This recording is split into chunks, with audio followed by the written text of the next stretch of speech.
ایک عورت تھی طواف کر رہی تھی اور طواف کے دوران کہتی تھی اللہ میں اس حال میں بھی آپ سے راضی، اے اللہ میں اس حال میں بھی آپ سے راضی۔ تو ایک آدمی نے یہ سنا تو بڑا حیران ہوا، اس نے اس سے پوچھا کہ تو کیوں کہتی ہے کہ میں اس حال میں بھی آپ سے راضی، میں اس حال میں بھی آپ سے راضی؟ اس نے کہا کہ میں طواف ختم کر لوں گی نا تو میں تمہیں اپنا واقعہ سناؤں گی۔ چنانچہ اس عورت نے اپنا واقعہ سنایا کہ میرے 3 بچے تھے، میں گھر کے اندر ایک دن تنور پہ روٹیاں پکا رہی تھی تو میرے بڑے 2 بچے جو تھے وہ گھر میں کھیل رہے تھے کمرے میں، اچانک مجھے شور کی آواز آئی تو وہ کہتی ہے کہ میں نے جب شور سنا تو میں وہیں سب کچھ چھوڑ کے تنور پر آٹا روٹیاں تو میں کمرے کی طرف بھاگی۔ جب کمرے گئی تو میں نے ایک عجیب تماشا دیکھا کہ اس سے 1-2 دن پہلے میرے خاوند نے گھر میں بکری کو ذبح کیا تھا اور جس چھری سے بکری کو ذبح کیا تھا وہ اس نے کمرے میں رکھی تھی۔ تو میرے دونوں بچے کھیلتے کھیلتے ان میں سے ایک نے دوسرے کو کہا کہ تمہیں پتہ ہے کہ ابو نے بکری کو کیسے ذبح کیا تھا؟ تو دوسرا کہتے ہیں مجھے تو نہیں پتا۔ وہ کہتے ہیں اچھا آؤ میں تمہیں بتاتا ہوں کہ کیسے ابو نے ذبح کیا تھا۔ تو میرا درمیان والا بیٹا جو تھا وہ زمین پر لیٹ گیا اور بڑے لڑکے نے اس چھری کو اٹھا لیا۔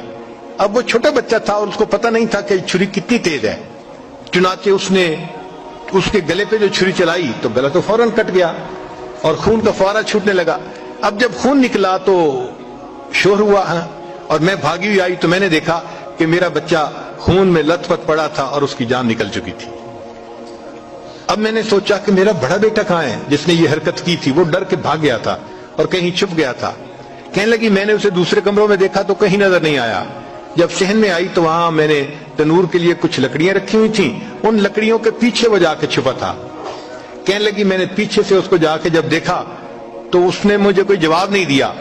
جب میں قریب گئی تو مجھے پتا چلا کہ اس جگہ کے اوپر ایک سانپ بیٹھا ہوا تھا۔ یہ بچہ چھپنے کے لیے جب لکڑیوں کے پیچھے گیا سانپ نے اس کو ڈسا اور یہ بھی وہاں مرا پڑا تھا۔ کہتے میں اس کی لاش اٹھا کے لائی، ایک بچے کو ایک چارپائی پہ لٹایا اور دوسرے بچے کو دوسرے چارپائی پہ لٹایا۔ پھر اس کے بعد میں نے فیل کیا کہ میرا تیسرا چھوٹا بیٹا جو کرالنگ کرتا تھا، رینگتا تھا، وہ کہاں ہے؟ وہ مجھے نظر نہیں آ رہا تھا۔ کہنے لگی میں اٹھ کے جب جو ہے تنور کی طرف آئی تو میں نے دیکھا کہ اس نے کرال کیا اور وہ تنور کے اندر گر چکا تھا۔ تو میں نے اپنے زندہ بیٹے کو آگ کے اندر پورا جلتا ہوا دیکھا اور وہ بھی فوت ہو گیا تھا۔ تو میں نے تینوں بیٹوں کی لاشوں کو چارپائی پہ رکھا، پھر ان کو نہلایا، ان کو کفن دیے۔ جب تینوں کے جنازے ایک دن میں گھر سے نکلے تو میں عمرے کے ارادے سے آ گئی۔ اب میں طواف کر رہی ہوں اور اپنے اللہ کو کہہ رہی ہوں اے اللہ میں اس حال میں بھی آپ سے راضی ہوں۔ آپ ذرا غور کیجئے نا اس ماں کے دل پہ کیا بیتی ہوگی کہ ایک دن میں جس کے 3 بیٹوں کا جنازہ گھر سے نکلے اور پھر وہ طواف کرتے ہوئے کہہ رہی ہے اے اللہ میں اس حال میں بھی آپ سے راضی ہوں۔ تو ہم نے کہاں غم دیکھے ہیں، کہاں تکلیفیں دیکھی ہیں؟ ہم نے نہیں دیکھی۔ ہمیں تو اللہ نے بہت سہولت کی زندگی دی ہے۔